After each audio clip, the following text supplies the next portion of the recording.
Welcome back, Flare community. That is me for the second time today. So, what a treat this has been. I hope everyone's well, and um, you may have actually seen the latest announcement or the latest blog post from Flare Finance, and this is regarding taxes. So, I know this is a hot topic within the community. So, we're going to uncover and sort of unpack this blog post. But first and foremost, I'd like to say thank you to Scarba for bringing this to my attention in the Discord. If you guys do want to join Flare Community Discord, you can just use that link right there. Exactly, Luke. Back again. So here we go. This is just from the Flare official account, and this is their latest blog post. So what we're going to do is we're going to read through it, and then at the end, I'm going to give you my thoughts on the matter. So let's jump straight in. Applying governance to the Spark distribution. There have been a number of questions regarding the tax impact of the Spark distribution in various jurisdictions. Specifically, there is a concern that due to the Spark token becoming priced subsequent to the launch of the mainnet, that the long-term distribution of 3% per month, but not the initial distribution of 15% could be considered as income for tax purposes. Various parties claiming authority on the subject matter predominantly from the US perspective have publicly given widely differing opinions. So we do know that the initial distribution method, as it says, is 15% upon the launch of the Flare network, and then we would be getting 3% per month. Now, the initial 15% is going to be airdropped at a value of 0 because no Spark currently exists. There's no Spark discovery, price discovery, sorry. So that would be essentially 0 income. It would just be 100% capital gains. Now, what they're saying is every 3% after that, it could be considered a taxable event in the form of income taxes, which is not ideal because you'll be getting taxed on an asset that you have really no control over. So let's continue. As followers of the Flare blog will know, the purpose of the lengthy distribution is to make sure that liquidity aligns with the most efficient economic functions of the FTSO, or Flare Time Series Oracle, and F-Asset protocols. A refresher can be found here.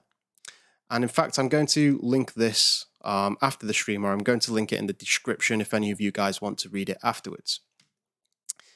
At Flare, we have commissioned research and advice into the US tax implications by a respected tax scholar.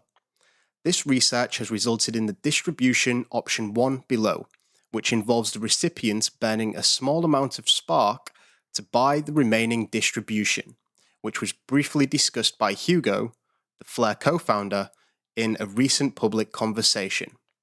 And I think this recent conversation was regarding the Dogecoin community Twitter Spaces. So this option will not be implemented by default, but will be brought to a governance vote, as discussed below. So what's basically going to happen is we're going to have a number of options, and if you're holding the Spark token, you can have a say on how you think they should be distributed. Now let's continue.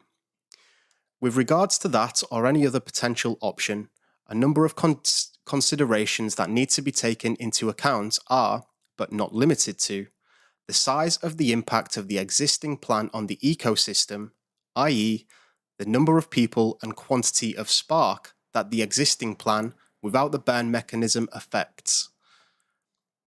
Secondly, we have the veracity and perceived veracity of any legal advice received by Flare and the options of other experts that have been put forward.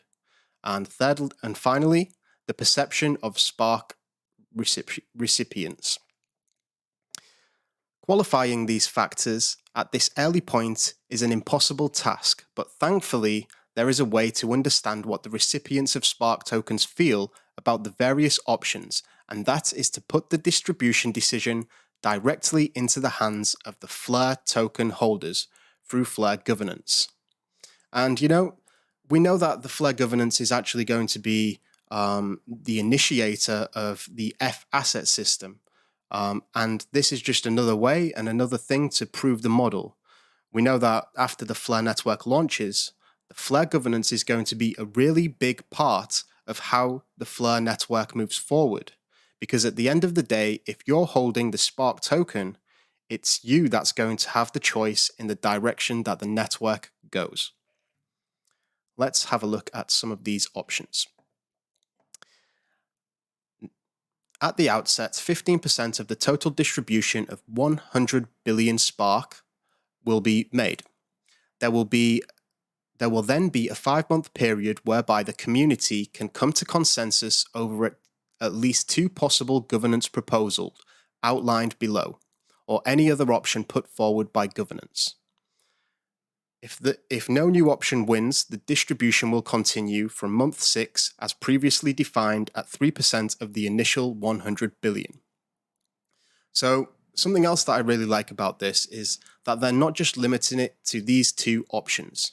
If you feel like you have a good idea, I think you will be able to propose the idea, and then the holders of the Spark token, if they vote for that idea, then that's what will happen. So let's check out the 2 options which the Flare team have put together. So option 1, buy through burn. This option is based on the legal research commissioned by Flare. A recipient of Spark could receive the initial 15% as previously detailed at the inception of the network.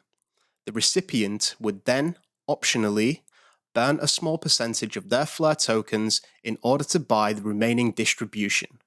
The remaining distribution would then occur at 3% per month from month 6. So this is very similar to what we know now, except we have this idea that the recipients could then burn a small percentage, and it will be very likely to be a very small percentage at that. And I think the way that they're trying to get around this legally is by saying if you burn a small percentage of your Spark tokens and you then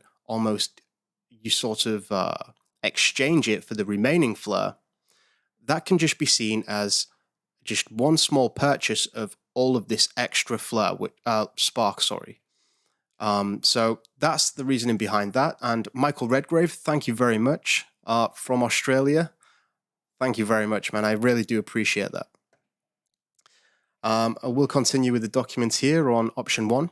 The legal research commissioned argues that the remaining distribution would have been purchased and thus subject to capital gains tax upon the sale instead of income tax upon receipt. The full governance proposal for this will be drafted and released together with the legal memo upon which the proposal will be based. So that's exactly what I'm saying. So if you sort of effectively buy the Spark tokens, you're not going to be subject to this income tax for a distributed amount of time. Not every month you're going to be receiving some. You're going to buy the full allotted amount, and then it's just going to be released to you at these particular intervals. So let's have a look at option 2. And this may seem a little bit extreme, but I'm going to cover it a little bit after this. So this option would halt any further distributions, effectively turning the initial 15% distribution into the total distribution. Now, this very much reminds me of the Flare Finance airdrop when people were saying, is it based on 15% or is it based on 100%? And the truth is, if you get this 15%, it's all to do with percentages. You're still going to have the same percentage or your own designated share of the total allowance. So regardless of if it's 15% or 100%, you're still going to get everything that you're due. So please don't misconstrue that in any way. This does not mean that you're getting 85% less of your Spark. In numbers, you will, in the actual amount, because there won't be 100 billion Spark tokens. It would be 15 billion instead.